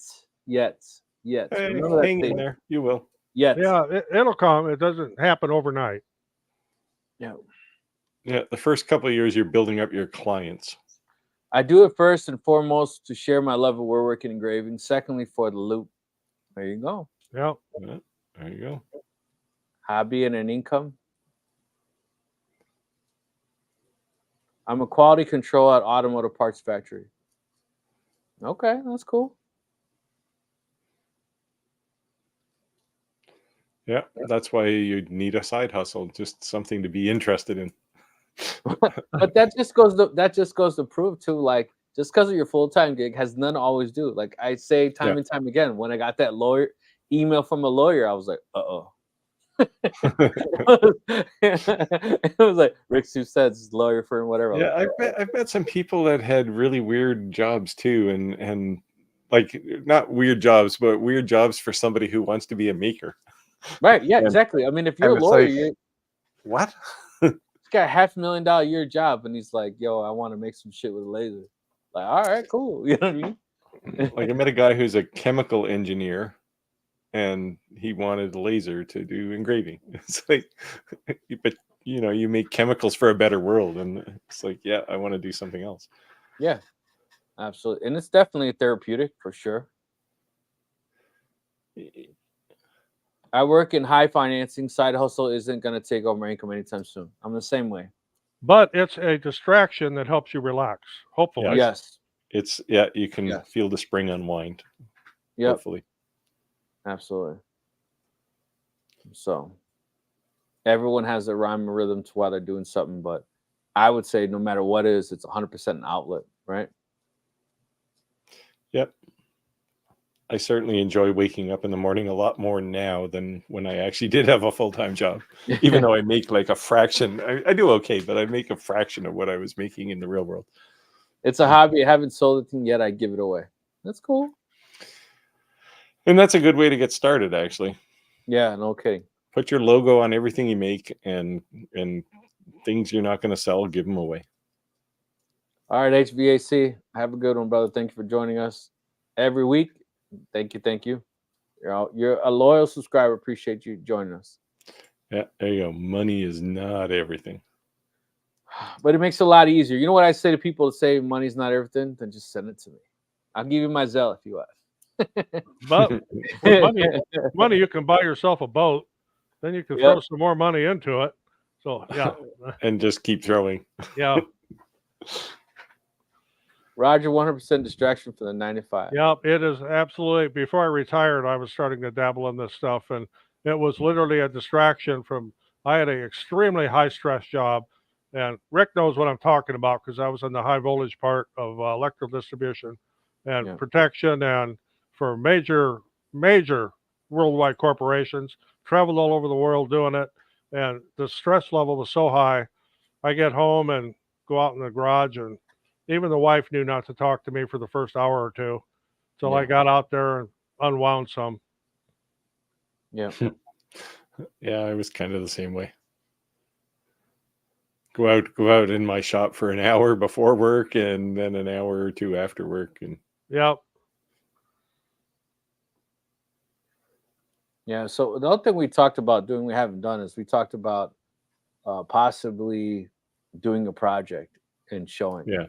So I would say if there's anything that anyone was struggling with, now keep in mind that Steve said early on that each one of our skill sets overlap, right? Whenever you say there's a company that says 125 years experience, it's not they've been in business 125 years. It's a combined experience of 125 years. So what you're looking at here is a combined experience for a very wide variety of different lasers and a lot of trial and errors. Like, so we're here to help you because we beat our head against the wall enough. We're trying to save you from doing that. So if there's really something you're struggling with, let us know. And either if it's too long, you know, like Roger recently made that tile video, you know, you can make a video to kind of go in depth, or if it's something that's not too in depth, that we can actually maybe do it on our live. I think that'd be really cool. And I do have a setup where I can set up a remote camera on a laser. I just haven't done it yet. I haven't had time. Yeah. But yeah, we can do that in the future. I'm actually, I still have it sitting in a tab in my browser here. I'm ready to pull the trigger on a new camera and move another camera back out into my shop, at least part-time, so I can actually do things out there during this. But it's expensive, so I'm waiting. Yeah. It's like, no, not yet. I got to go for a walk. I got one of those too. And I got one of those too in the shopping cart. My what wife. What I need is somebody on this, somebody who joins this live stream from Sony, and I would happily sign a contract with Sony. So I would say this. Hey, look, if any manufacturer is watching that has to do with studio equipment, send us a message. Let us know. Well, with me, it'd have to be Panasonic because I have got GH4, GH5, GH6 video cameras around here. So if Panasonic wanted to do something, yeah, I'd probably sign a contract with them too.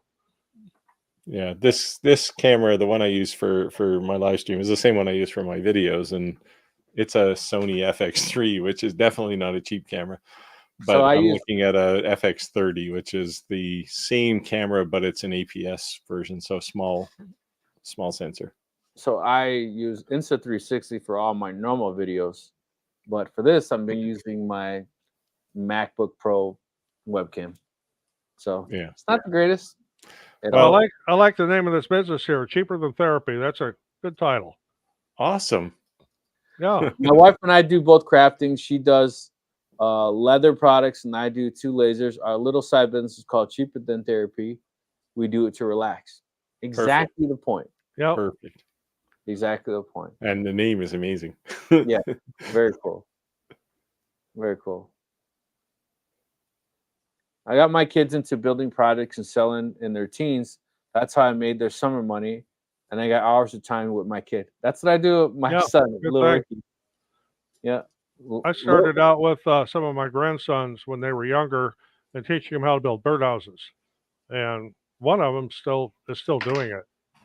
So my son got sponsored by Nike, and I'm not supposed to say that, but I don't think they watch my videos.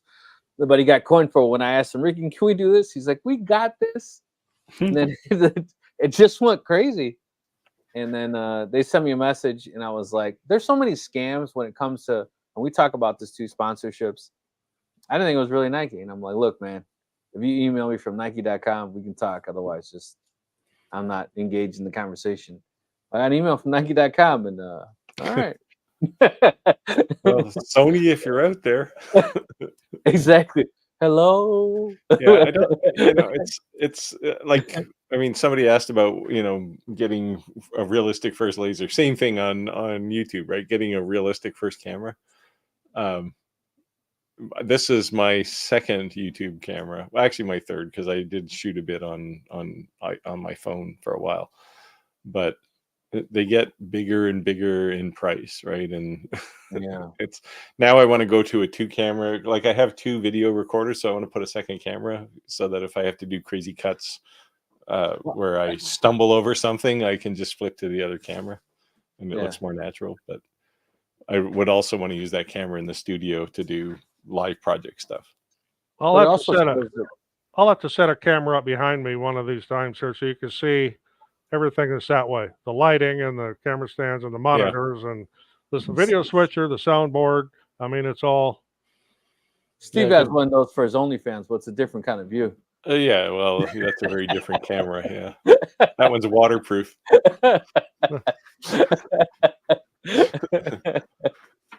The silver fox is always that. Yeah, I should put a camera back here too, because like this whole wall is basically lights and cameras and stuff, right? So it's very cool. Very cool. Yeah. So anybody have any questions? Anybody have any questions? Somebody's got some questions. Yeah.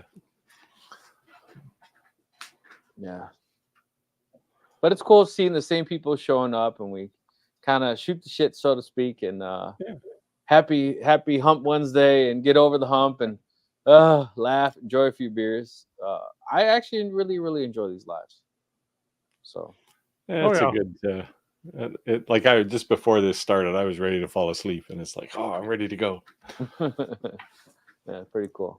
For people who have I don't know, are there people out there who use like VCarve or Aspire? Because I've been playing this week in, I'll say, my infinite spare time, but just in a panic moment, I started playing in the newest version of VCarve. They added inlay support. Okay. It's like one click inlay. So you drop your image or whatever you want to engrave into inlay on your CNC, and you push a button and it does both. Like, you say, I have 2 pieces of material. One is, whatever, my base maple, say, and the other one's walnut. And it'll do both sides of the thing, the plug and the hole, in one shot. And you don't have to think about it. It's so easy. I'm thinking of doing a video on it just for my own satisfaction, because it used to be hard. It used to be hard to do inlay, but now it's literally a couple of clicks. I keep wanting to say Bobby's World just because of the cartoon, but that's what I keep. Okay, Bob, you need to put that in. That needs to be your logo is Bobby from Bobby's World. I could use a resource for tumblers. And I will give you an absolute fantastic one. And I'm not sponsored by them. I buy them, 10 cases at a time generally, because they have some fantastic sales. That's Stainless Steel Depot. The Stainless Steel Depot, and the brand name on them is like Hog. Let me see if I can pan this camera over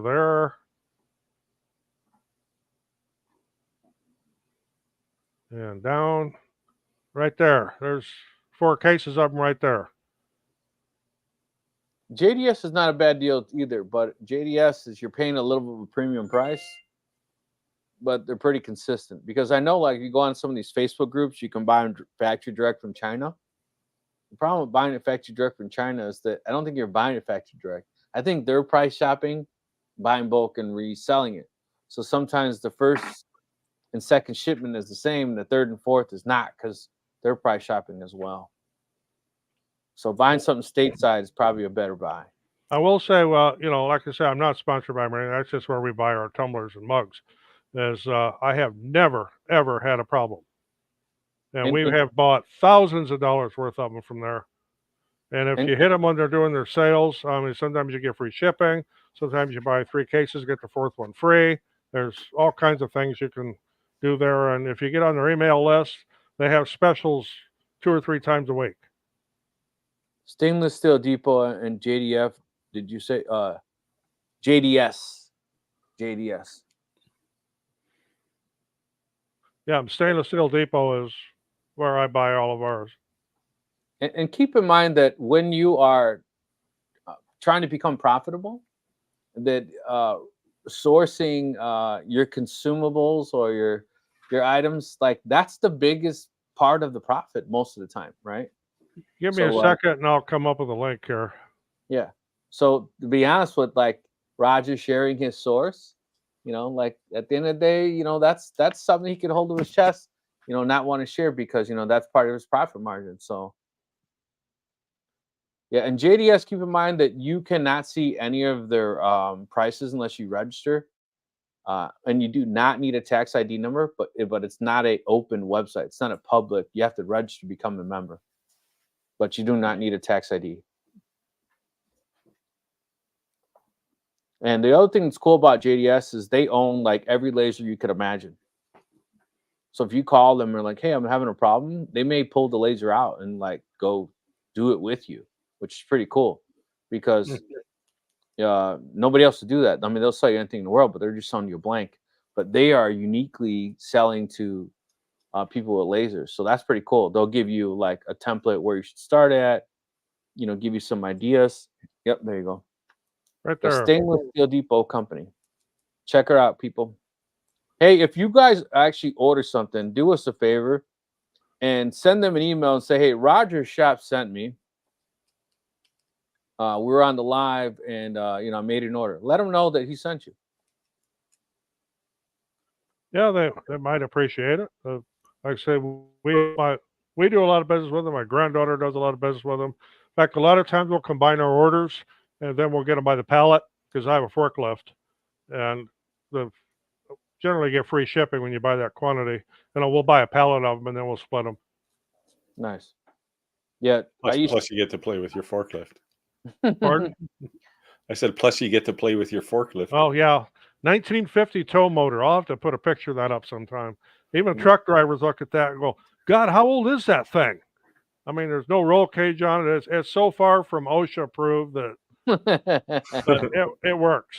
So, Roger, funny story about forklift. So you know, Roger and I are linemen. So they call us out in an emergency and we go in this room and it's just like reels and reels and reels, right? And we locate the reel because they tell you how long, you know, 30,000 feet, 40,000 feet, whatever, do the repair. And we're standing there and like it's 2:30 and we're like, what are you guys doing? Well, we're not a warehouse worker. That's another union job, right? Somebody has to come and move the reels so you can load it on a reel cart and take off. Well, guess what they did? We all became forklift certified.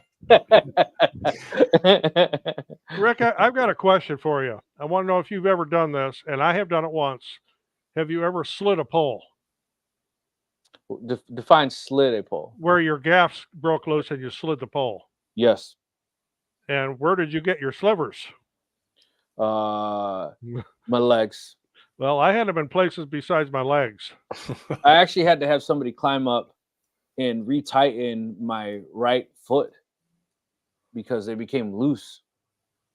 And they climbed up behind me, retightened up my footing, and then I was able to climb down and climb fine. But the other thing that happened to me is that, man, I was pretty much crying one day. And a friend of mine said to me, Ephraim, hey, Rick, you always kick your boots. I bet you broke the belts, you know, the bottom of your boots. I'm like, what do you mean? It's like, yo, kick your boots to kick the dirt off.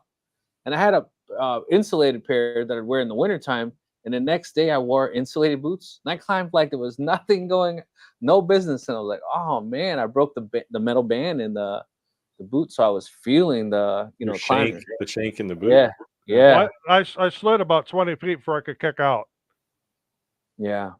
And yeah, I had, crescent slivers are no fun, especially in the more private areas. Yeah, we call it gaffing out. Yeah. If you gaff out, like, oof. This is why I'm glad I was an engineer. You hardly ever get a splinter when you're writing code. I didn't have to do a whole lot of pole climbing, but in my younger days, we did a lot of farm work, and every farm had a yard pole. And the only way to get up there, this is before everybody had bucket lifts and everything, you'd have to climb the poles. Yeah. Well, sometimes it's just easier, especially in rear easement and all that. You know, you have to put plywood down so it destroys someone's grass and it gets all pissed off. Steve, you say you make one of everything. Is your business, what is it? Well, it's product centric, but it's all custom stuff. Like I don't make, it's rare for me to make more than one of something. It's usually a customer says, hey, I've got this thing or this idea and I want it made. And a way to break into that is, and I do a lot of custom stuff too, is it's word of mouth. Yeah. I mean, I don't advertise it. It's just word of mouth. Yeah, I don't advertise. Usually, and I mean, a lot of people come to me through my channel, but it's usually something I ask because I'll get somebody from Australia and I'll say, how the heck did you hear about me? And it's like sometimes it's from the channel, sometimes it's they have a friend in North America somewhere who I did something for. But Steve, I would say from at least watching your videos and watching some things you make, you're also combining like different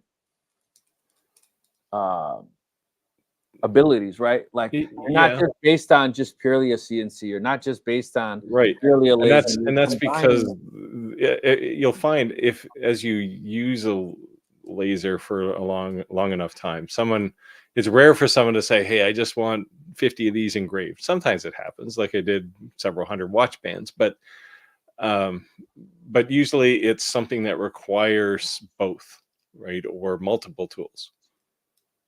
So is the customer bringing you products to engrave versus you providing an engraved custom, or both? Sometimes it's both. Yeah, I've had it both ways. I just recently did for a veteran's funeral, the flag case. You get the triangular case they put the flag in. They wanted the end of that case engraved with the person's name and their dates of service and their birth date and death date. And of course, that's something like that I would never do a video on. That's private, but we did that custom for someone. Yeah. So before I got into that's what I do too.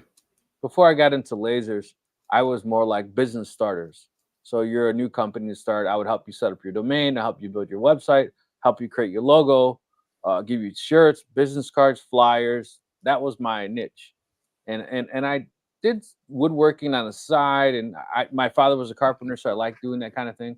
I wanted a laser, but then YouTube gave me an opportunity to get into laser, and then that's when I started kind of shifting the roles. My wife actually got kind of mad because I was so deeply involved in the apparel industry that I kind of really started going into this type of direction, but I enjoy it. And we still do a lot of custom T-shirts, and I do not advertise it, but we do both HTV and sublimation, and we do a lot of T-shirts for, let's say somebody's going on a cruise and they want a T-shirt for everybody in their family, and they all want it to say the same thing. It's the Joneses Family Cruise 2024 and whatever ship it's on, and so I've done quite a few things like that. Yeah, I do DTG, DTF, and sublimation. So most people want me to do the video. They like to show their friends how it was made. Yeah, and I've had people say this too, right? And it's just, I mean, it doesn't take any extra effort, right? You just point a camera at something and turn it on. But yeah, it's people like, I mean, part of it is the thing is handmade, right? Well, handmade with tools, but it's not something you can go down to a shop and buy. So people do like to kind of see it being built. Yeah. And I have people who come into the shop and watch while I do something. It's like I'll say, hey, tomorrow I'm working on your thing. And they'll come and record it while I sit there and we have a coffee and have a chat, right? So, I mean, whatever. It doesn't cost me anything if they want to come and watch a CNC go back and forth. Yeah. There's this new laser. It's called the Aurora Light, and it's funny. We kept talking. Have you guys heard about it? No. So we went back and forth on the Class 1 versus Class 4, right? Yeah. Because and if you guys don't know what the difference is, it's basically the long short version is that it's enclosed, right? Yeah. And this Aurora Light, it's a fiber laser with an enclosure. So kind of like an F1 Ultra then, without the diode laser. But on steroids. Yeah. I mean, it's 200 pounds. It's like a major laser. So yeah, it's like an industrial laser. Yes. Yeah. But what I could see it is we keep talking about like me, nobody comes to my house. Like you come to my house to pick it up, but you're not coming in here. You're not coming out of my basement. You know, Yeah. very rarely. Very rarely. But it's like Roger with the trade show thing, and we're talking all that. Like we had something like that. Like that was almost like an attraction itself. Like it's just running. People are gonna come watch it.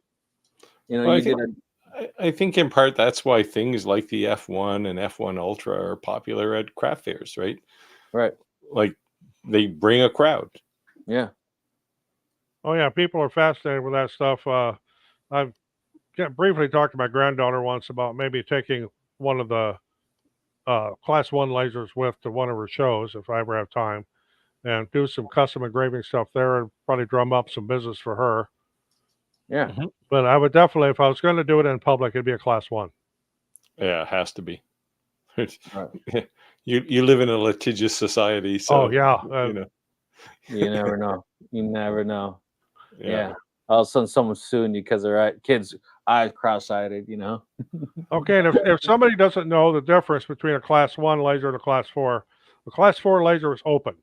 You can actually see the beam. A lot of the ones now have shields around the laser head, but you still get refracted light. You still need to wear protective eyewear, even though some of them say you don't. You do. A Class 1 laser, everything is enclosed. If you would open the lid, it'll shut off. So if you put an enclosure on a Class 1, doesn't make it a Class 4. No, if just putting an enclosure on a Class 4 does not make it a Class 1. Not by any means. So the key point, what he said is, it has to stop when you open the lid. Yeah. Yeah, you need all of the safety features as well as keeping the light in there. Okay, so but we all started on Class 1s, right? Well, of course. Yeah. But I don't. So companies still ask me about them. You know, can you review this? But I don't do Class 4 lasers anymore. I've turned down so many. Yeah, it's reviews, just like insane. you know, the time has come, right, to start making these things safe. So especially once they start making like 60 and 70 watt diode lasers, right? If it's not a Class 1 laser, forget it. Yes. Right? It's not coming into my shop. I mean, even my goggles, my safety goggles, are made for that wavelength. They're orange. They're OD7 plus. So if you get up to a 60, 70 watt laser, that they may not even be adequate for that. No. So we briefly talked about this before, that should your glasses be green, should your glasses be orange, and on a fiber laser, could they technically be clear, or do you need to go above and beyond and get the Darth Vader glasses that Roger has? Like full face goggles. Yes. Yeah, well, I wear the full goggle because I wear prescription glasses, and if I can see a distance just fine. But if I'm trying to read something, being 67 years old, that don't work anymore. So I got to have these glasses on. That's why I have the goggles. They fit over my glasses completely, and they're comfortable. Yeah. When I worked in industrial lasers, that's all you ever wore was full face goggles. Oh, yeah. So do you want to explain the difference between orange and green? Orange is the opposite of blue. If you talk to an optometrist, orange is the proper color for a blue laser. Yeah. Green and red is kind of so-so. But them cheesy send with the lasers, to me, they're just junk. So this is an interesting. I think I saw the same video this past week where there's like two guys standing in front of a fiber laser, and the guy is like got his face right in there, and it's like an open fiber laser, right? So no goggles, no glasses, no anything. It's like holy cow. So the thing about so fiber lasers are 1064 nanometer, 1.06 micron, and that particular wavelength of light has a nasty habit of perfectly focusing onto the back of your eye through your lens in your eye. So it's a particularly bad frequency for not wearing safety glasses. I attest to this truthfully, because it turns out I actually have when I worked in industrial lasers, I took a hit on the back of my eye, even though I was wearing goggles, but it's one of these things that just happens, right? You don't feel it, you don't see it, And so you an want to explain? optometrist found it by accident one day and said, "How come you got this spot in your eye where you don't see anything?" It's like, okay. So you confidently say blue laser, but do you want to explain the difference between what is considered a blue laser versus what is, the difference between diode and fiber? Well, all the diode lasers, or most of the diode lasers out there, are 450 nanometer blue lasers. That's what's the general market is, a consumer market is. And there again, orange is the opposite of blue if you look on a color chart. And when I put those orange goggles on, yes, I can see there's light there, but it is not bright. I can still see that there's a beam, but it's not bright at all. And it's just a little kind of orange looking stripe. That's all you see. So And I've if been you're, guilty. I'll I've add been too, if you're engraving on a mirror or any type of glass, you absolutely, even if the laser is shielded, you need to have glasses on because that blue light refracts all over the place. Yeah, And it especially can, through glass. The yeah. mirror surface itself isn't so bad. It's the actual glass. All the two surfaces on the glass will reflect blue light like crazy. I'm the goofball who still wears glasses even with a classroom laser. Yes. Nothing wrong with that. Nothing wrong with that. Not wrong with that at all. No.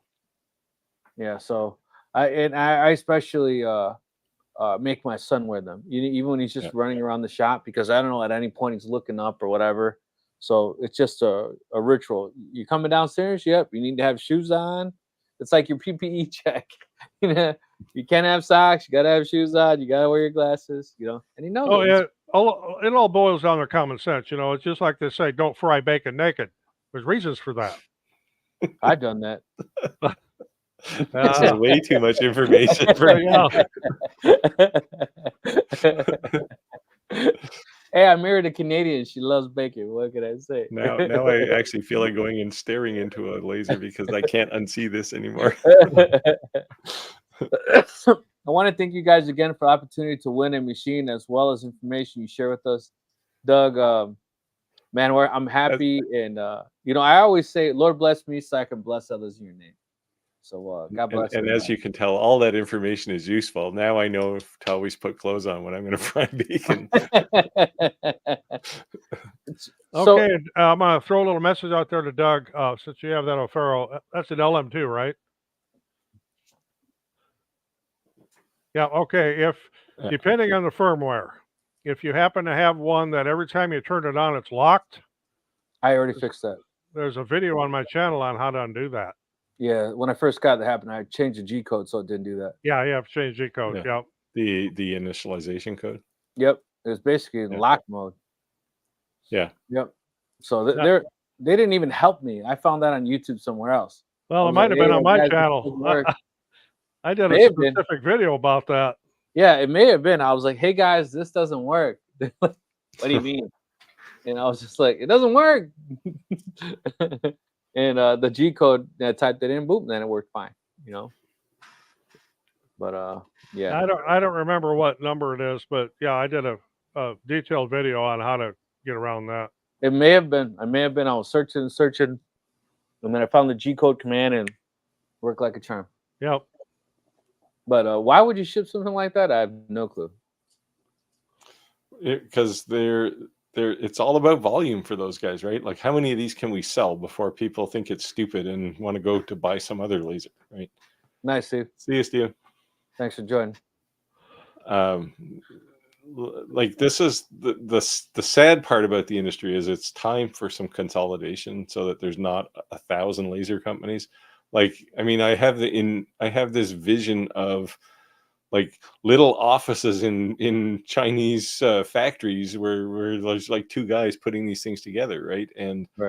And it's just so you can't control any of that, right? It's just so well, like every week Rick talks about Roger talks about a new laser that I've never heard of, but apparently they've been making lasers for 5 years, right? Oh yeah, my latest one is a MechPow. It's going to be a class 1, and come September you'll see a assembly and review of it.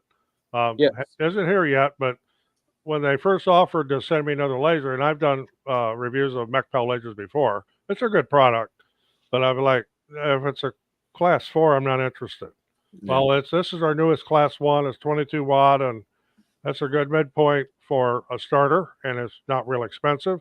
That'd be a good beginner laser. Yeah, send it on, and I'll check it out. And no contract.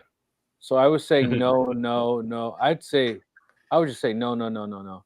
And Steve, you helped me truth, brother. You said, hey, you can't just do 60 watt lasers. Hey, you can't just do 40 watt lasers because not everyone can afford a 40 watt laser. And I was like, so the video I'm working on right now is for fiber lasers, but it's entry level, right? So I'm actually going to look at the F1 Ultra, which is granted a high end entry level, but it's there. And the Commarker B4, basically say, why would you want one of these versus the other? Certainly price is one reason you might want the B4, but if you want class 1-ness, then you want the F1 Ultra, right? So I'm doing that laser now, that video now. So that'll be the next one coming out. So because and it's because like that's probably the first fiber laser someone's going to buy, right? Something like that, a 20 watt. And it's all budget, right? Like you can pick up a B4 for I think $1,600 right now. Right. That's not bad for a 20 watt fiber laser. Right. And because of what you said, kind of maybe, and I'm not trying to get like toot my own horn, but like, oh, I'm better than that. You know, I made it to a certain level and I want to achieve the higher end models, but you know, you have to at the same point, do something for your following. So yeah, and that's the thing. Like I've reviewed lots of lasers that it's not that I think they're terrible or I'm above them. It's just that for the workflow that I use, those lasers just won't work in my shop because I do things that are just they'll run for 8 hours, right? Those kind of lasers are really hobby lasers. So I would say this: any laser that review that I will do going forward, hold me truthful to this, but I'm not going to personally use or keep. I'm just going to give it away. Yeah, and that's most of the lasers that I've ever reviewed are now in someone else's hands, donation, or I've supported a couple of vets, lots of people who've retired and they just say, hey, I don't want to go insane, I need something to do. Those kind of people. Yeah. If I use one of my diodes, I put on the honeycomb inside my 80 CO2 to enclose it. Yeah. Yeah, that'll work. I run lots of diode lasers inside my CO2 laser. That's one hell of an expensive enclosure. I would say just buy an enclosure. You can buy a canvas, something. Yeah, but it's real estate too, right? That's the problem. Or you could get one of them orange enclosures from Great Carve that's like IKEA and spend 8 hours putting nuts and bolts in. That's the problem. It's a project to put together. Yeah. My first fiber was a 30 watt. You could do some cool projects with it, but I quickly upgraded to 100 watt. Yeah. 100 watt is. But that's the thing. You know that when you buy something, it's not going to be the last one you buy. Right. So I have a 30 and a 60. So to me, a 30 is good for scribing, right? So if you have like dog tags, things like that, you want to bring it off, tumblers, things like that, perfect, 100%. You don't need more than that at all. But a 60 watt, like you want to do challenge coins, things like that. Oh, there's your opportunity. Where's that challenge coin? Oh, you know I got it in my back pocket. So there could be somebody on the planet who hasn't seen it yet. Oh, here we go. I wasn't even doing it for that. But it's a nice coin. There you go, guys.